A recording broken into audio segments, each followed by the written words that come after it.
Hi, everyone, and welcome back to the Life of a Business Manager podcast. In this episode, we're joined by Joe Turso, the founder of the Hive Point Group AI, to talk about how human connection remains the foundation of every business out there, even in the age of AI right now. Joe shares his personal journey, the experiences that led him into the world of AI, and why building trust and meaningful relationship is still the key to winning and retaining his client. Whether you're curious about AI or just looking to improve your leadership or business management skills, this conversation's for you. I hope you enjoy the episode. Let's get to it. Welcome to the podcast, Joe. I'm excited to be here. Thank you. Do you want to just start with a little bit of an introduction? Sure. My name is Joe Turso. I'm the founder of the Hive Point Group in technology since I think 1847.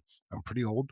Started off in the military and aerospace sector and worked my way into small business technology consulting. And for the past, I don't know, since 2020, I've been doing business coaching and process consulting for technology companies now. Perfect. How long have you been with the High Point Group, or how long have you since created it? So the High Point Group is a rework of my original company, River City Logics. The River City Logics was just business coaching and process consulting. And back about a year ago, when AI started going crazy, a lot of my literally it's 40 years that I've been in technology helped me see that AI is coming in, everybody's looking at it like a tool and not a process, right? Because AI doesn't fix process. So process and business culture is kind of the thing I do for business coaching. And I said, you know what, we just need to create an infrastructure layer to help people leverage AI. So I built one. No, that's great. I think you are correct. From my personal perspective on what I've been able to dive in as far as AI tools is from a personal side, I do look at it as a tool and not a process, right? But I Mhm. should probably start looking at it from a process perspective, especially with this podcast. But from a work perspective, like in my current organization, I look at AI as more of a process improvement. So it's completely different based on the utilization and what I use it for. That's very interesting because where I find AI fails, and AI has typically failed about, I think MIT released their report at the end of last year saying 89% of all AI initiatives fail because it can't fix a process. AI means you need to reshape how you do business, right? There are Right. certain things that you no longer have to do because it can be done faster and more intelligently than you, allowing you to do the things that humans do. Again, AI is here to enhance the human. And I think that's the biggest misconception is, hey, I could put in this tool and everything will work fine. And my thought process, did it work fine before? If no, it's just going to not work fine faster. Okay, understood. But do you think in the future it could improve processes from that perspective? Like, I know we're looking at it to enhance with the human, right? Mhm. But in the future, could it possibly go there? It's getting smarter and smarter, right? But it's Right. still, yeah, in the future, absolutely anything is possible. But the near future, it's more a tool and a digital you, right? It's right now it's going into mimic mode. What do you do that doesn't require your creative ability to create relationships out of disconnected content? And what I mean by that is AI is going to say, and I'll just say, hey, this account is 60 days past due. We need to start collecting on it.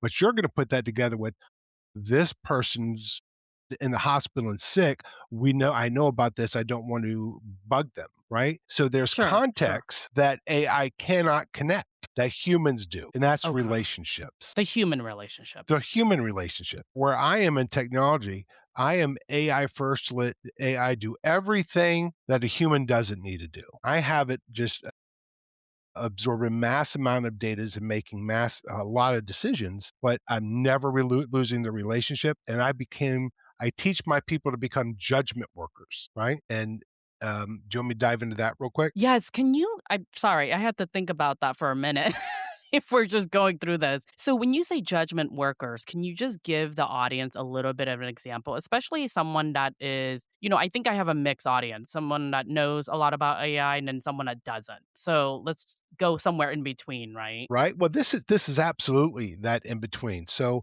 at the turn of the 19th century, we had that industrial revolution where labor was cheap and people became we had laborers, right? That's how we Right. did everything faster, just more people. And then we got into the information age and people became knowledge workers. We stopped labor and became, I'm smart or I know something, let me do something. This took us to more of a services based industry, right? Yes. Well, now with AI, it's doing those tasks and you just have to be here to, that's right, that's wrong, this is not association. You need to use human judgment to say this is right or this is wrong. Because if you've used AI, you know it can go way out in left field really quick. I do know So it that. takes that Yep. human, and now that humans need to shift to that judgment workers, those are the people that are going to excel in this new AI era, is those people that know how to leverage AI in their process to get their job done to help their company and clients by implementing it in a way where they can just, yes, that's good, less that's good. You're like the quarterback to all the little apps running. Okay. So I was just thinking, like, for example, if you are an analyst, right, Mhm. and you have to analyze data, AI can help you do that. But the decision making part after reviewing that data is what I'm thinking. Exactly right, right. You just said it. You had your judgment. You had to use your judgment when looking at reviewing that data.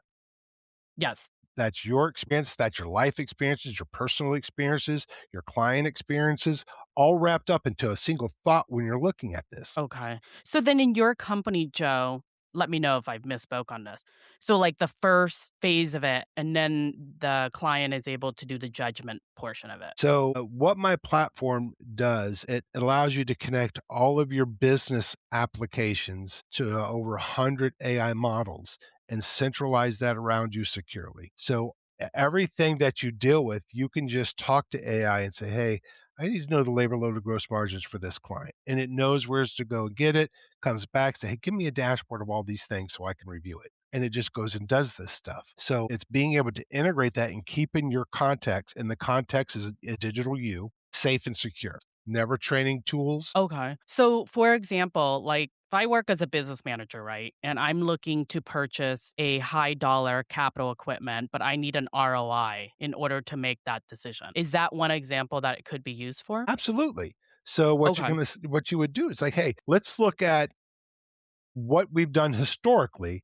Now let's go look at some of the industry average. And again, you're just having this conversation, and it's going to pull from your actual data, from your actual finances, and compare this against the cost of the equipment, proposed labor set, right? It starts working with you in all those things, and it knows how you think. So you'll eventually get to saying, hey, just give me an ROI on this before we make this purchase. Oh, And I interesting. call that a living persona. Okay. So a living persona is a digital AI assistant that is 95% accurate to you and how you work. So it's your work profile, it's your personal profile, right? It's your client facing profile. All those interactions you have, we collect that context. And now we have something called enter, retriever, verifier, and publisher. And I know that sounds silly, but Yeah.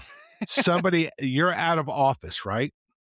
And Yes. somebody says, hey, I need XYZ. It knows you, right? And it says, okay, this is a work person. So I know that because they're in my organization. They're in the marketing department and I'm in the finance department.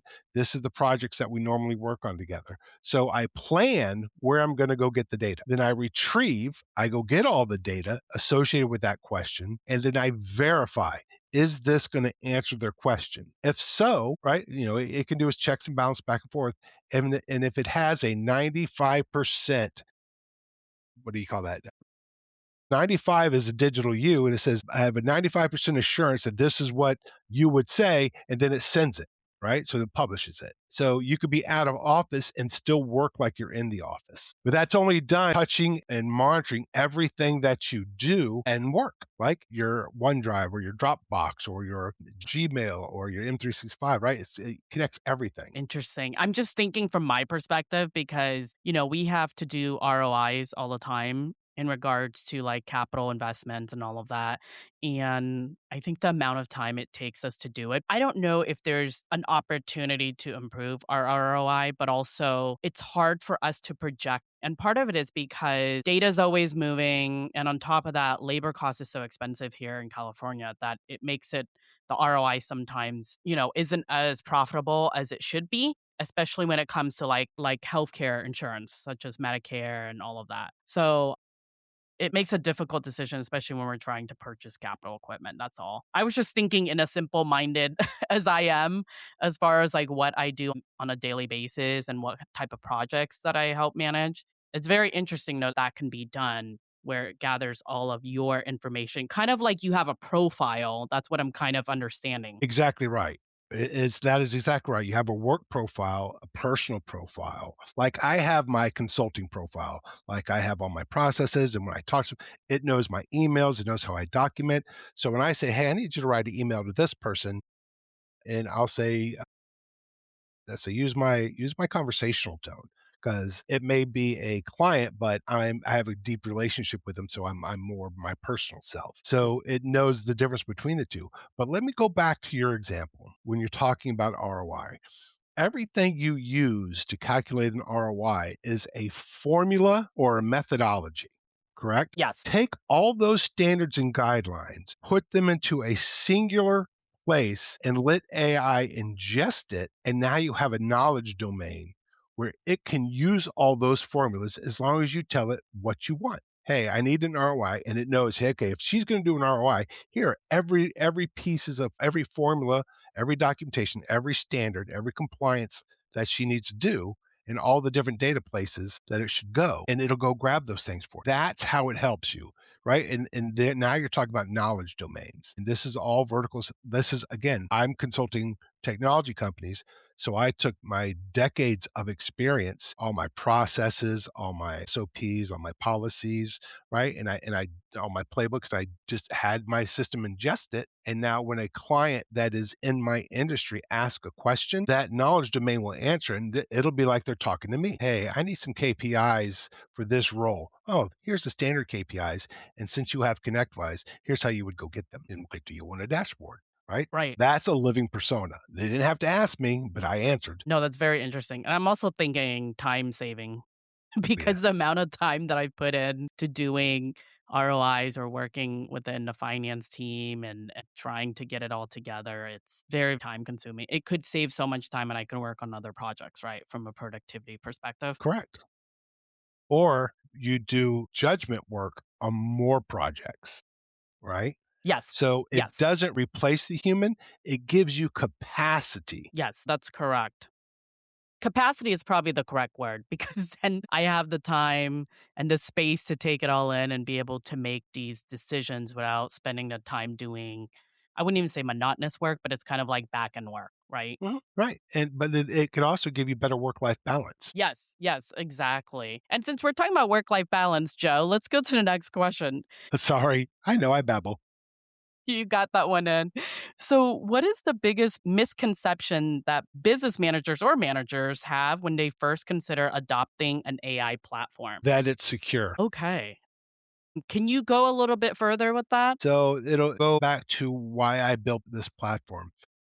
When you put your information in, and I know it's common knowledge to those people who track it, your data is used to go train other models, to go train people in the industry, right? It's just like Right. adware selling your data when you sign up for something. It takes your data and then keeps these conversations. Every time you thumb up, that was a good conversation. Okay, that was a good response. So your data is actually leaving. There's no redacting sensitive information, client information, financials, or anything like that.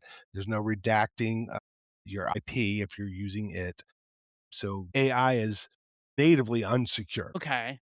Can So I you ask you one have, question? yeah, go ahead. From an IT perspective, what's your opinion, because you have this much IT knowledge on the cybersecurity perspective, right? If anyone was listening that's in cybersecurity. There are a lot of tools to enhance cybersecurity, but again, we just had this. They're just starting to look at cybersecurity with Copilot, which is Microsoft's huge.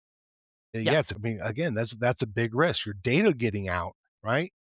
And if you Yes, allow yes. this stuff to come into your network, people are like, oh, I'm just going to put in my own LLM, or I'm going to put my own models here and I'm going to host them in my business. Then you're looking at back doors because it is fairly new. And your IT companies, generally, if you're a small, mid-sized business, aren't keeping up. Unless they use the word SOC compliant, right? Then they haven't Right. gone through a hardening. Interesting. So, what you were explaining earlier was the fact that because you have all these different types of clients, right? So, as far as storing their information, how do you keep it secure from your Hive Point group? So that's an excellent question. So I have what's called multi-tenant.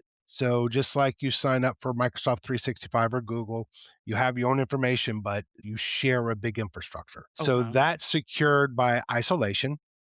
And then I have dedicated, which means I just spin up your own infrastructure. Your context is encrypted just to you. So, me as a platform owner, I can't access any of your context, right? I can give you apps and access, but what is context for you and your company? And that is context is information. I'm sorry if I didn't say that. No, no, Context is it's your okay. information, right? It's Right. the indexing of your email, it's the indexing of your work, it's the indexing of your workflows, all those things that like Claude learns about you or ChatGPT learns about you and makes it more Yes, they do. personal, right?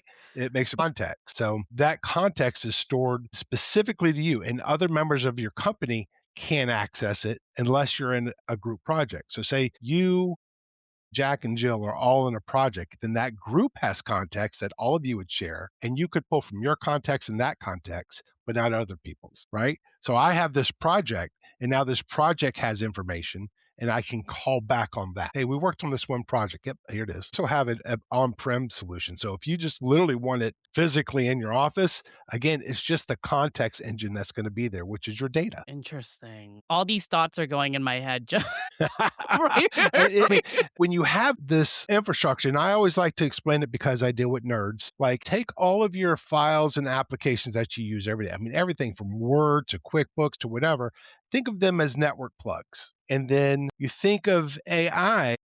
These I have OpenAI, ChatGPT, Perplexity, Minstrel, whatever, right? As network switches, network plugs. The Hive AI infrastructure is what you would connect it all to make it communicate. I'm just thinking from an opportunity perspective. I'm sure companies are already thinking of it from a security perspective because you are correct. Claude and OpenAI, they do remember, right? All of the patterns, the questions, they already know you. And I know it because I use them both. And I could tell they pretty much gather all the information and they kind of can read you and the type of prompts that you input, they can read it as well. So it's very interesting. So let me say this though. Can your Claude and your ChatGPT share context with one another live? Like if you asked a question over in ChatGPT and you said and then answered, then you ask a follow-up question over in Claude, would it port with you? I don't think so. I haven't It, seen that unless that's a yeah, trick that question, Joe.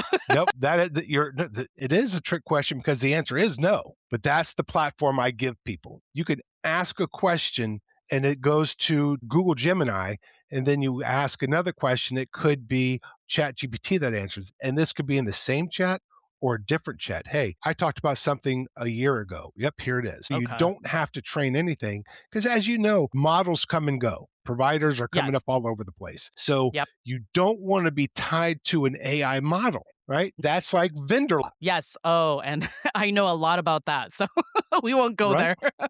But that's, you speak in vendor terms is you want to be agnostic. Yes. No. And that's something that very few companies are aware of. Think about how much time you have one person use Copilot, one person use Claude, one person use OpenAI, one person use Gemini, and all of your data is now scattered for your business. None of it's secure. Interesting. Now I'm nervous to use it, but we won't go there. Well, I mean, I had one guy, and I tell you, and this is data governance, data classification. I had one guy say, "Well, we're using Copilot, and it handles all the permissions for this. It locks down all these files and all this kind of stuff." And I said, "You're absolutely correct. Well, what about your email? Yeah, it doesn't do that, right?" That's why. So, and what about these non-Microsoft products that you use? It doesn't secure that. So I chuckle, but Well, the thing is for me, like I've tested out a lot of the AI tools. And to be honest with you, I use it daily. And it depends on what I need it to do is based on the prompts, right? Like there's sometimes I'm using Claude more or sometimes where I'm using ChatGPT. Sometimes I use Gemini. So I've noticed that each of them have their own specialty, in my opinion. I don't know enough Mhm. to speak on it, but this is what just from my experience on the prompts that I've used it for. So, Microsoft Copilot, I think I've used it mainly for work, which makes sense to me because we all use, Microsoft Outlook. So that's why. So let me let me tell you this little story. Okay, go So ahead, Joe. the lady that does my social media management for me, God bless her, she had twins. Fortunately, I couldn't let her keep working. So, she's on maternity leave. I have to do the social media stuff and I'm just, I'm booked solid. So I took 2 hours today and I built a social media management system that will generate posts based on my soft personality and my consulting personality automatically. Claude, and it has my Claude information. And it also is got Gemini creating the images. It's got Hey Gen creating the videos. Then once I approve it, I can just push it and it goes to Buffer, and then Buffer automatically schedules and push, and I have all my analytics on my page. 2 hours, and I'm using multiple systems. All I got to do is click a button. And then I said, auto schedule it. I want you to do this every night at midnight. Go scour the webs. I want content related to this, and this. I said, just look at my LinkedIn profile and get me content based on what's interesting to me, right? 2 hours. This is Wow. where we are with AI. Getting the content and writing everything is like having an assistant do it for you. You still need to edit it, right? I still need to look at it, put my eyes on it. Is this me? Then you have it scheduled for yourself with all of these different types of tools talking to each other. Right. And it sends me an email every morning. This is what we're going live with. All right. As soon as I can today, I'm going to go hit publish, publish, publish, publish. If I don't like the image, I generate the image right here, send this prompt. I'm working on YouTube now too. So that's going to be pretty fun. Wow, that's impressive. I need one of those, Joe. Right. And I this is need where I one of spend those for most of my my time podcast. with now is is just, how do I make life better? Not even better, but you brought up, the work-life balance. Why are we spending time doing that, right? When you just did it in 2 hours. Right. And now I save countless hours. Let me tell you another little story. See, this is why they call me Papa Joe, because I got a story for everything. I was sent out an email. An email was sent on my behalf, and a guy who is a IT consultant, business consultant for technology companies like me, and he sent me an email and he said, Joe, next time, why don't you not try using AI? And it hit me for a second. Wow, I mean, am I really offending people by that? And then I thought, you know what? I save an hour a day by it auto drafting emails. And if it hits a certain threshold, it will just go send. Right? Is it perfect? No. But is it in my tone? Yes. There's certain people I won't let it go out to. And then I thought, I would rather spend that hour with my family, right? Because I love to cook. So I can go cook dinner extra hour of the day. I'm getting off at 5 and I can come back to work at 7 or 8, whatever.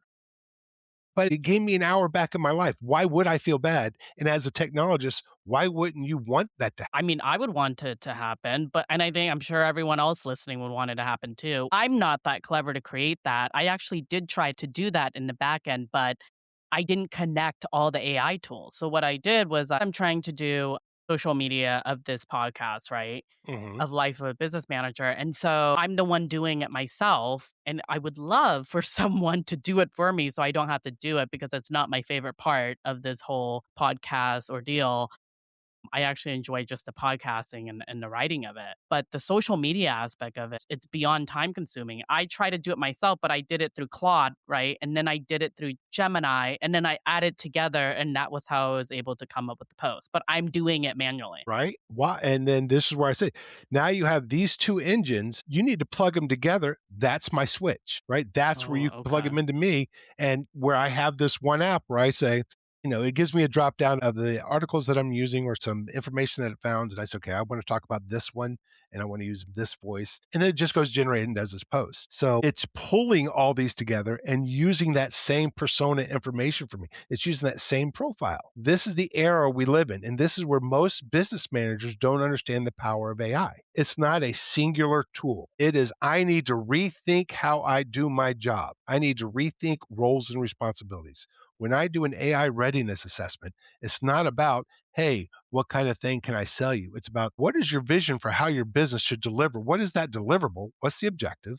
And then I use the SMART goals. What specifically should this be? How are you measuring it? right? Is it actionable? Is it relative? And how much time should it take? And now I say, okay, AI can do this because it's a consistent, repeatable process. And now here we have now this person's job has changed to I don't need to triage these tickets. What I need to do is assess if there's something wrong. I don't have to run reports to know how much of our outstanding AR is, who it is, and what the margins are, what the percentage of damage is doing to the company, what the cost of that money is to us. I can wake up and it tell me. Interesting. So then from all of your clients, you said you work with mainly technology clients, or is it all different types of industry that you're kind of Right working with? now, because I'm new, I'm just playing in my own backyard, right? So Sure. I've got so many decades of experience with managed service providers and internal IT companies. That's where I'm staying right now. I've got a couple of outliers, but that's just from relationships. Okay, got it. So from your clients, what are they benefiting besides what you're describing to me from the Hive Point Group? Like, what else do you offer that you think your clients are, I wouldn't even say amazed by, but kind of impressed with how it has streamlined their work and the type of work that they do? I don't know if that's a deep question here. Well, and you'd be surprised because people have existing AI tools, mainly in these technology companies. They less care about the tool aggregation as from a non technical person, who are my heaviest users, being able just to use natural language to get information from technical systems. I have to go do a business review with this client. Well, it knows you need this kind of technical data from the devices, this kind of cost from the spend, this kind of client sentiment from the work with service, right? And it goes and grabs and consolidates all this information from you. So I'm not going tech to tech. I'm not going system to system. So I'm seeing it more of I need natural language. Documentation's a big one. A lot of people have just mounds of documentation in a file server or in a document management system, but having the CEO or sales guy just says, "What's our time off policy?" Right? I mean, I actually get those are the people that are leveraging the most is that I can now work in a language that is natural to me. Well, I'm not surprised with documentation. Mhm. So now that, with AI and the way it works, I honestly am not surprised because we have so much documentation as well. Right? Because people are like, "Okay, what does the name of that document? What are some of the words that were in that thing?" Or just get in a Yes. natural language, right? Let's talk to our data like we talk to each other. Interesting Interesting. side note again, little side note story. I'm just got my Amazon certification. I'm getting my Apple certification so I can then make this a skill in Alexa and Siri. So you can literally work your entire business from your Amazon Alexa or your Siri. Oh, wow. Right? Okay. Hey, send these emails. Hey, call this person and ask if they're available for dinner at 6. If so, set up a meeting between us. Right? And it'll literally call, tell them that they're your AI assistant, ask the question, the person can answer, and then automatically create the Outlook. And Okay. right. Right. And from a business perspective, do you have competitors that you've noticed that are doing similar to what you're doing? Or do you feel like you were able to get in from a niche perspective?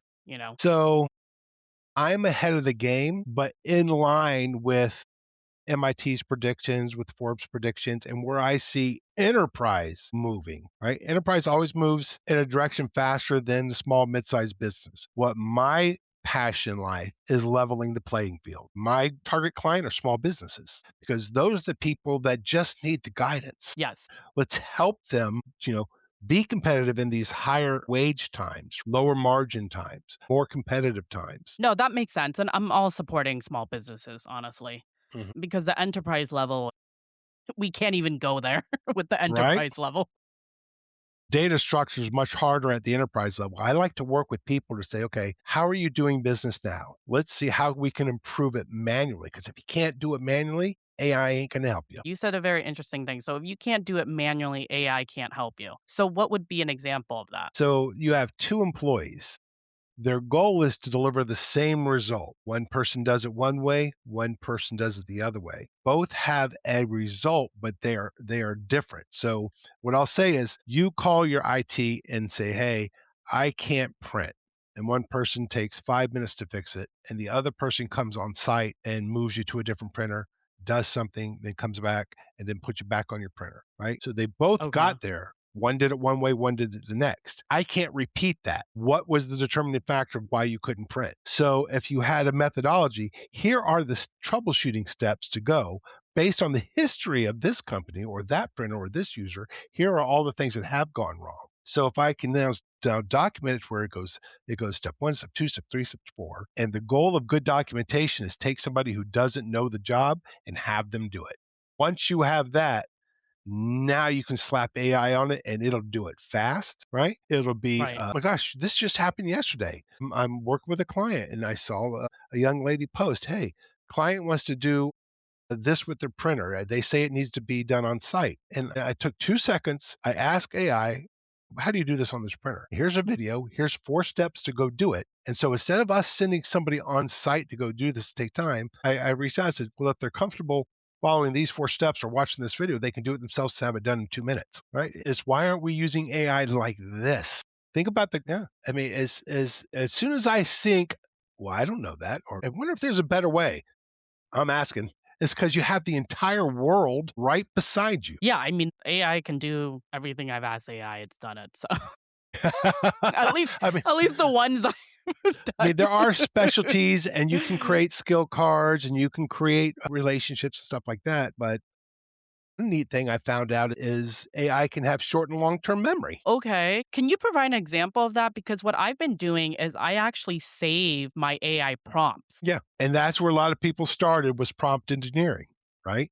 But if it just learns how you do it, right, you're just going to talk in natural language. But let's talk about short and long term memory. So, short term memory is things that you talk about a lot, topics, mannerisms, stuff like that, and it keeps it in memory.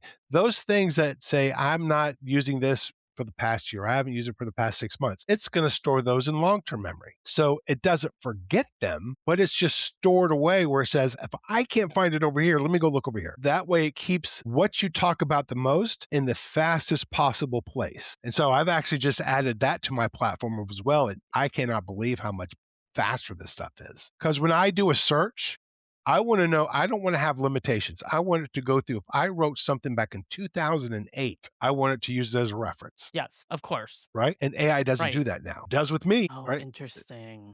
And because remember, now you're going to have somebody with, there are some regulations where you can't keep things for more than 7 years, or you want to purge this after 3 years from a regulatory standpoint. But your conversations, generally, you want to keep that forever. Yes, I didn't know there was short-term and long-term memory. Mm. AI evolves so quickly. I wonder if it has better memory than me right now, but we won't go there. I feel like as I've gotten older, my memory is just, don't ask me what I ate yesterday. Well, let me tell you another little story Yeah. because it just happened earlier today. My life is just a series of comical interactions with people. So I have another company out of Texas that I was talking to, and me and this guy, we him and haw all the time. And he's like, well, I gave him a task, and he's like, well, yeah, I meant to go do this. And he said, but you gave me a formula for me to calculate the cost on this. I was like, oh, yeah, we did talk about that. When did we talk about that? And we're sitting here searching emails, searching chats. And I was like, oh, crap, let me just go ask the system. I completely forgot I should go ask my own tool. Well, it's a little bit scary too because my memory, I think because I have to remember so many things at work and the podcast and, it's just personal and everything else. There's a lot going on right now. And so my memory, and I don't know if this is true. And I think I've talked about it with a prior guest because I was curious. But I guess if you multitask a lot, you have a hard time with like short term memory in general. I don't know if it's true. I'm not a doctor or anything, but I won't go out there and say that. But I have noticed because I do multitask quite a lot at work, at home, everything. Let me tell you another story. I, Go ahead, I Joe. tell you, I say if I'm either telling dad jokes or I'm telling stories all day long, all I do is sit here like I'm on a rocking chair sipping lemonade with my dog in my lap. See, now I just forgot what we were talking about. No, I'm kidding. Have you ever read the book Switch Tasking? No, I haven't. I highly recommend that book because it stopped me from multitasking because I used to do that all the time, multitask. I got thousands of things to do, right? I've got two 57-inch monitors with 6 screens going all over the place. But I've stopped multitasking because you cannot split your focus, because when you do, you lose time splitting, right? And then you lose time coming back. So if you think about all the time you lose and trying to get back on track with where you were, right? You're going to lose a lot of time and then you're just going to get interrupted again. So I do what I call the hyper focus, right? I'm going to finish this. I may stop this. Okay, I'm pause. I'll come back to this in 15 minutes. I got to give this 15 minutes of undivided attention. So you just because somebody wants something or just because something needs to get done doesn't mean it needs to get done right now. I find that's a big mistake a lot of small businesses do is they don't know how to prioritize. Well, it's very difficult to prioritize, Joe, honestly. Well, And it's I'm just not. being honest here from, I mean, I try to prioritize as best as I can, but I guess because I work for the hospital, I usually will put patient care first, right? From that perspective. So anything that involves patient care is how we make decisions afterwards, right? So everything behind that is what I kind of prioritize lower. But when you have 20 things that are patient care issues, it's kind of difficult. But it's still a prioritization game, right? If patient care is what you get, is what your primary role is. You can't have multiple jobs. You can only be responsible for one thing. Now, you may wear several hats, but again, Yes. you have to stop one and not flip flop. But if you stop one and say, you know what, patient care is more important than you needing this in your meeting. Patient care is more important, and I have these 5 patients, and here's my order of operations because I can't go room to room to room. I can't go record to record to record, Yes, right? that's true. If you're jumping all the back and forth, a lot of people say I can't prioritize or I can't manage my time, and that's not true. It's you don't have the skills or haven't taught it yet, and you're not setting the boundaries so you can deliver that patient care. Because if you are only giving them 50% of your attention, are you really giving patient care? No, See, that's that's me true. on my soapbox now. See, I'm all over the place. A lot of my clients are in healthcare, Okay. assisted living, independent living, and rehab. Interesting. Mm. Well, I'm in Florida. I mean, every 5 feet there's I was going to say, where are you located? Maybe that and a that's what it gator. is. I had a guest on in previous episodes had taught me about multitasking and time blocking.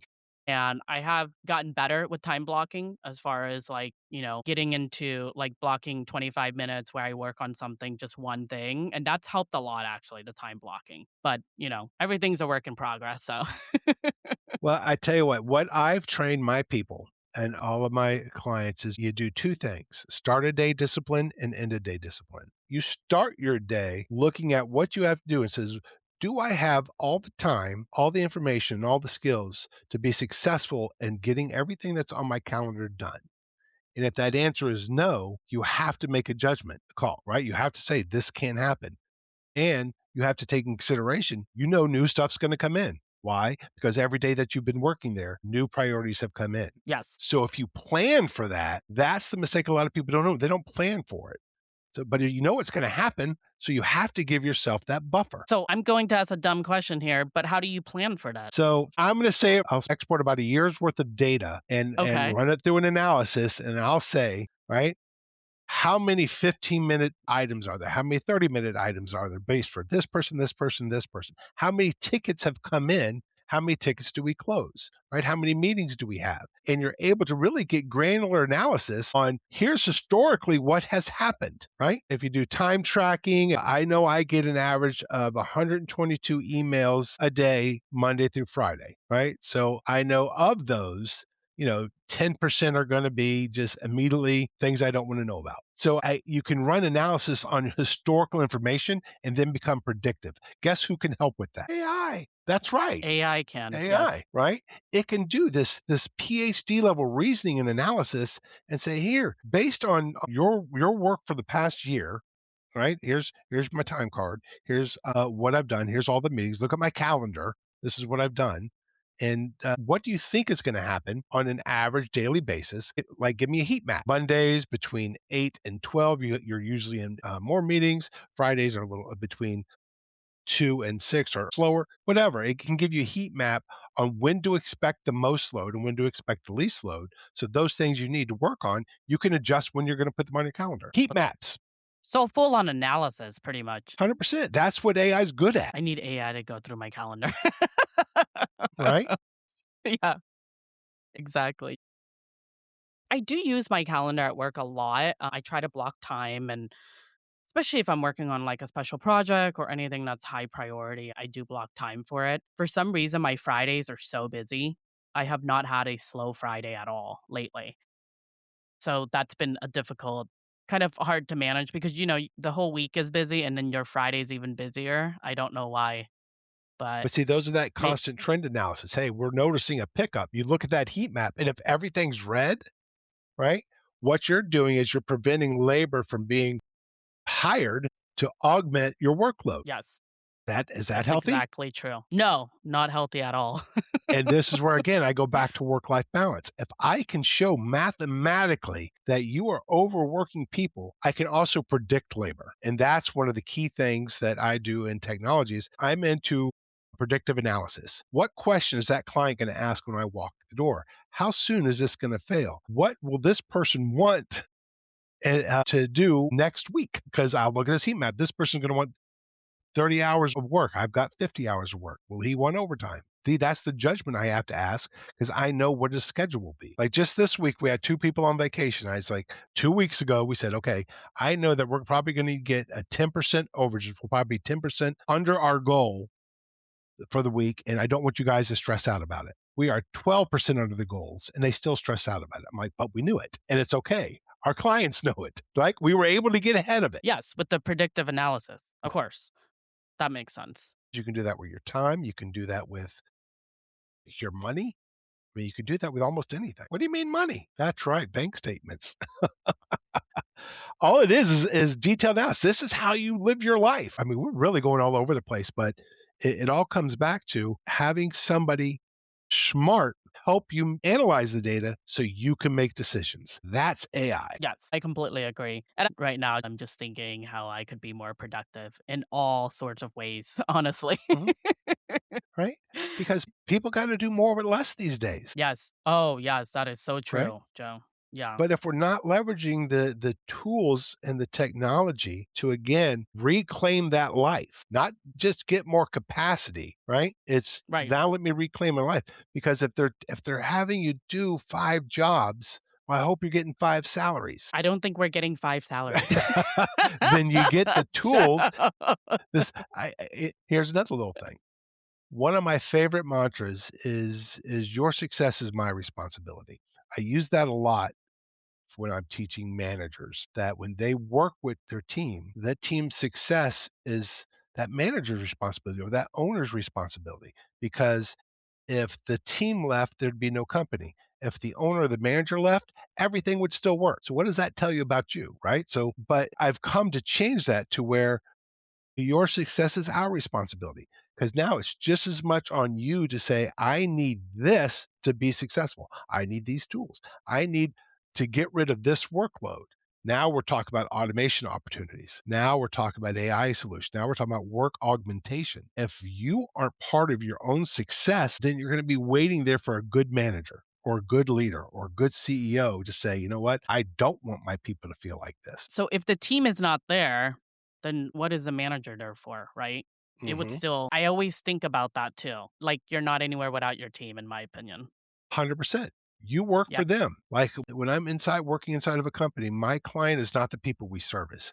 My people is the people that service our clients, right? Yes. Those Right. people interfacing with what we do. I don't care if it's a somebody who cleans windows or wash cars. Those are the people that everybody should work for in that company because they're putting the quality out. They're having the customer interaction. They're going to make or break that return Yes, that is at any true. position. And every manager, every leader should think about the experience level. Again, the experience level agreement says, am I meeting my KPIs, my hard numbers, and am I meeting my soft numbers, which is my customer satisfaction, my employee satisfaction, my customer and employee sentiment, how they feel, my net promoter score. So there's soft skills and then there's hard skills. And you can't have one without the other because I can have a happy team and a broke company, and I can have a profitable company with angry people, or I could have both happy team, happy company, and upset clients. The experience of all three of these interacting being positive is the only win solution there is.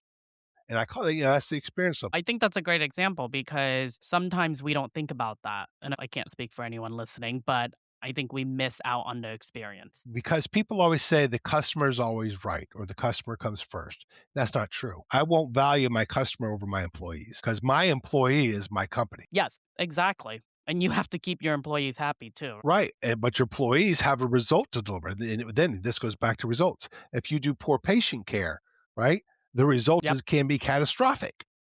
Yes. But if you do exceptional patient care, you are rewarded out of it. And God bless you guys who work with people. I love working with technology. And then the hospital can get a positive rating, and that gives them whatever hospitals make money doing. That's true. Right, and it has to be a win-win-win, right? Yes, exactly, Joe. So let's go back to the questions, Joe.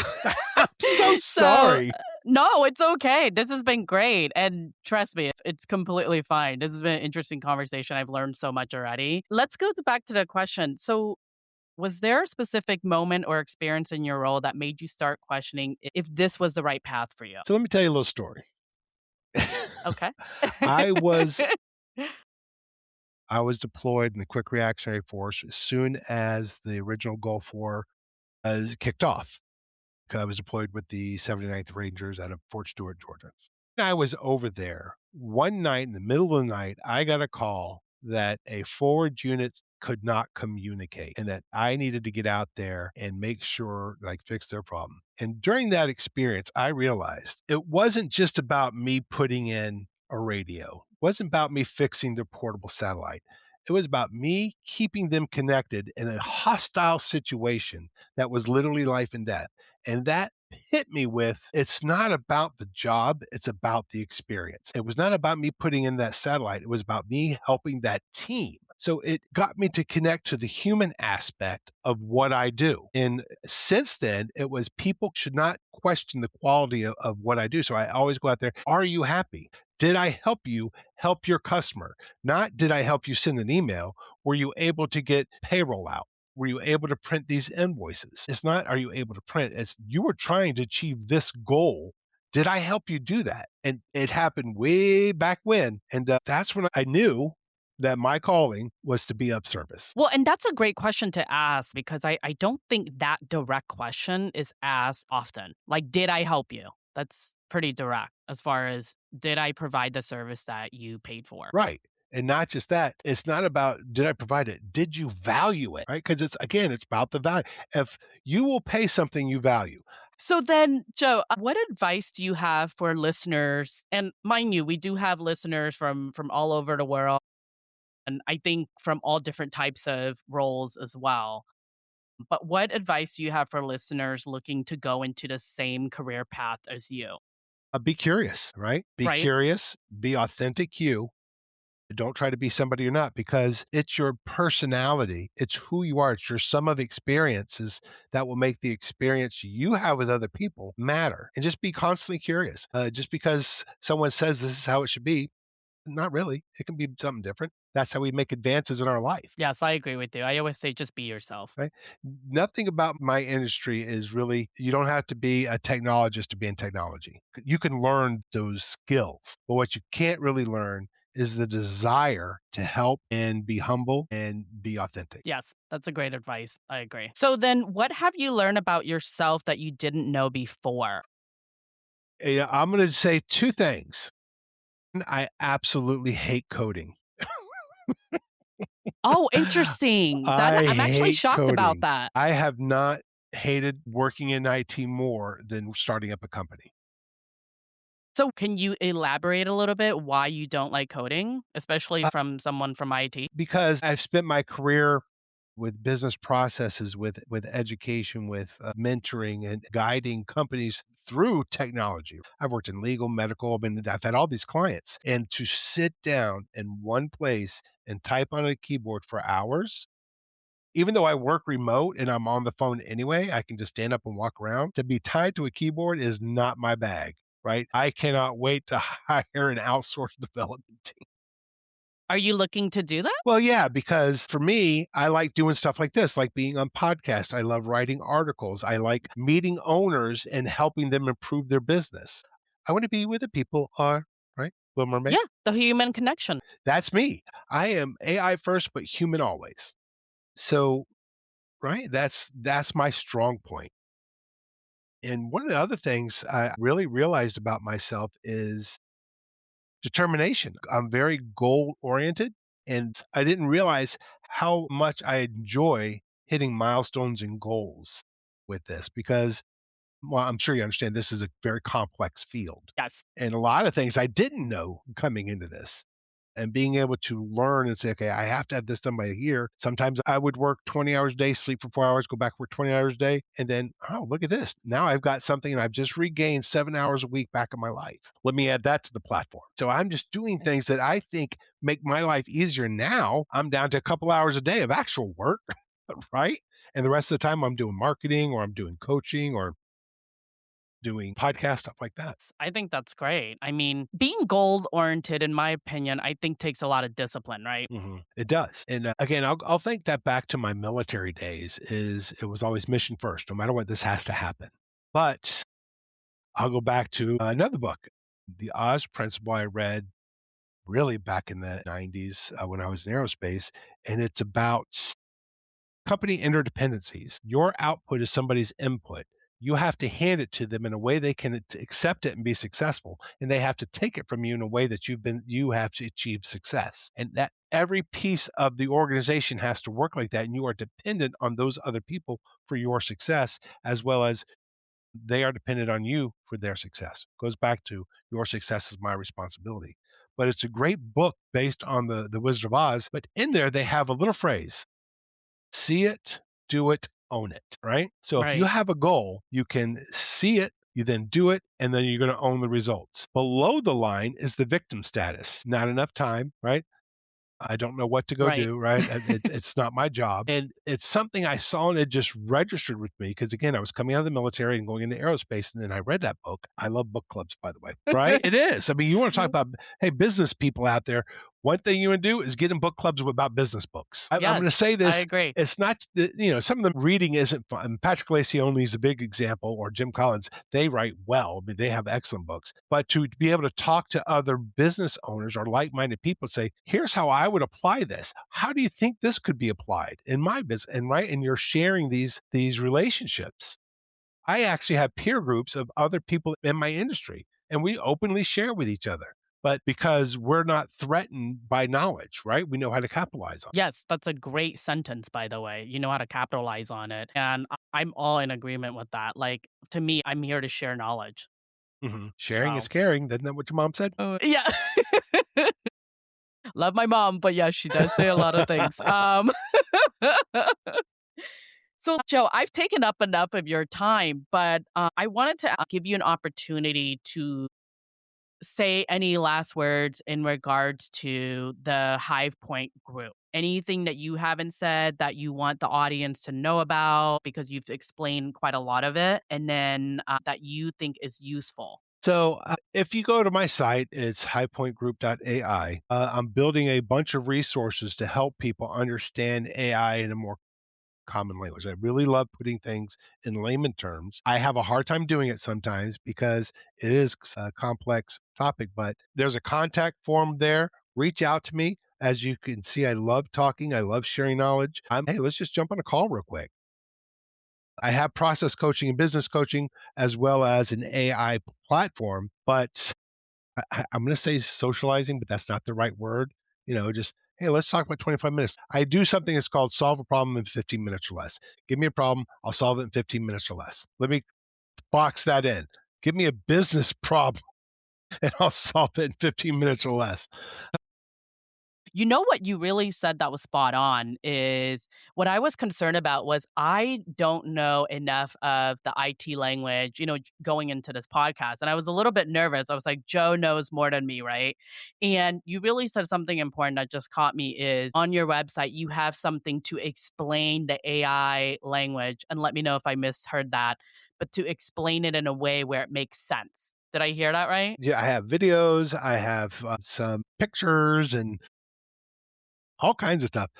because my target customer are business managers and business owners and stuff, not other IT people. The other IT people are giving you their opinion without the knowledge. I think that's very useful because one part of my role is I have to always explain the finance term to the operators, and it always becomes challenging. I try to simplify it because not all of us are speaking the same language, right? We're all experts in our own little field, but to explain in simple terms to someone else that might not understand where you're coming from and what you're talking about. So This goes back that's to the how, interdependency. You are putting out something in a manner that they can receive it, yes, right? And what is that? yep, Their love language? How do you like to hear? And this is where I talk yes, about really being, you need to have honest and open communication. If you're not genuine in what you're saying, I know you're not a finance person. So I'm going to talk in a language like I'm talking to my uncle and I'm going to explain something, or I'm talking to my mom and I'm going to explain something. That's yes. not dumbing it down. It's talking to somebody who's not in your field. Yes, and that's the one thing I will say that I've been able to successfully explain it in a way where the operators are so grateful that I can explain the finance terms to them where they can understand it, right? Where they can understand their P&L and go from there and then move on with the operations and make the judgment decisions that they need to make daily. So you say you made a value delivery. They Yes. value that, so they enjoy working with you. Oh, thanks, Joe. Well, yeah, I can tell you how you speak is very, very warm and conversational. Again, I listen to your podcast and stuff, but even when we interacted before this, it's very warm and very conversational. It's very upbeat, and people like to work like that because life's hard enough, right? Yes, it This is. is why I tell dad jokes every single morning in my morning call. Right? I literally have a TikTok that is nothing but dad jokes for years. Why? Because it's stupid and people laugh. You gotta laugh because everything's so serious. Yes, I know. And you're right. Like life is already hard enough. I really try to make it very warm and humbling and conversational where there's no pressure and you're just kind of talking to someone, you know? But I appreciate that, Joe. That means a lot. Right? I mean, and I talk to a lot of people and but you have a lot of the same persona that I deliver. I like to think I deliver, which is, oh yeah, listen. It is. So let's go to looking ahead, Joe. So where is one place that you want to travel to right now if you could? That's good because I've traveled around the world a lot, but I've not been to the Philippines. I love scuba diving, boating, snorkeling, all that kind of stuff. And that's the land of a thousand islands. Yes, yes. I am dying to go there. I told my wife I want to retire there. She's like, never even been there. And if I go, I'm going without her. I'm like, I'll take my dog. Dog will be on the beach. But yeah, that's one place I want to go travel. So you have to go to the Philippines. I've never been, but I do have friends that have been and they said the beaches are amazing and there's food and service, everything's Hmm. amazing. Yeah, I really want to do it probably next year. My wife wants to go to Alaska first, so she wins because, she wins. Yeah, of course. Now we've been together well over 25 years, so I learned a long time ago. She may be 5'2" and I'm 6'3", but she'll slap a hurting on me. So then, Joe, what's next for you and where do you see yourself in 5, 10 years? Or where do you see the Hive Point Group? So I'm working in a fundraising round right now, and it's called the Path to 100 million. I definitely believe I can hit 100 million within 5 years, and I want to look at stepping down and just go back to consulting again. This was just an idea I had, and I couldn't get it out of my head, so I just sat down and started doing it. And next thing you know, I'm converting my company from pure consulting to an AI platform, but I want to go back, right? I love helping people achieve their objectives. I love helping people improve their quality of life, improve the quality of life of their employees, and then getting more profit. You don't have to work harder to make more money, to gain more efficiency. You must work smart. And I know that has been around forever. I didn't coin That that has been phrase, around. Yes, right? yes. But I sure know how to make that happen. Okay. So 100 million. 100 million, path to 100 million. That's on my vision board, Well, you got to make it happen and then come back on the podcast. right? Yeah. I'll be flying out of Paris to do my podcast, maybe Yeah. Tokyo. Well, this is a question as we wrap up the episode because I've taken enough of your time, Joe. I'm sure you're looking to go outside and, relax for some time. But one question I do ask guest, every guest actually has been on the podcast, is if you could describe your life journey in one word, what would it be? Amazing. I like that. Okay. Again, I've been all around the world. I've had the opportunity to experience so many different cultures, work with people all over the place. I've seen the worst of people in combat. I've seen the best of people in small villages. I've had a heart attack at a very early age, and I've seen No. Okay. extraordinary care. I've just seen so much in my life. Little glowworms in the rainforest off in Australia. I mean, neat little things. My life has been amazing. Again, I attribute it to my wife, who has been supportive of me and has given me, I've got 4 children. I've had an amazing journey. No, that's a great word, and thank you to your wife, by the way, Joe. 90% of all my jokes are about her, so Well, thank you so much for being on a podcast, and thank you so much for listening. I really enjoyed the episode. I think the audience will take a lot of the information that you shared, very useful. And, we'll see where AI takes all of us, right, in the coming years. it's gonna be another journey. Yes, yes. Yes, ma'am, let's do that. You Okay, have a okay. wonderful Bye. bye. Bye, Joe. Hi, everyone. Just a reminder, the content provided in our podcast is for informational purposes only and should not be construed as professional advice. Listeners are encouraged to consult with appropriate professionals before making any business decisions based on the information provided in this podcast. We do not endorse any products or services mentioned unless stated in any of our episodes. Thank you so much for listening.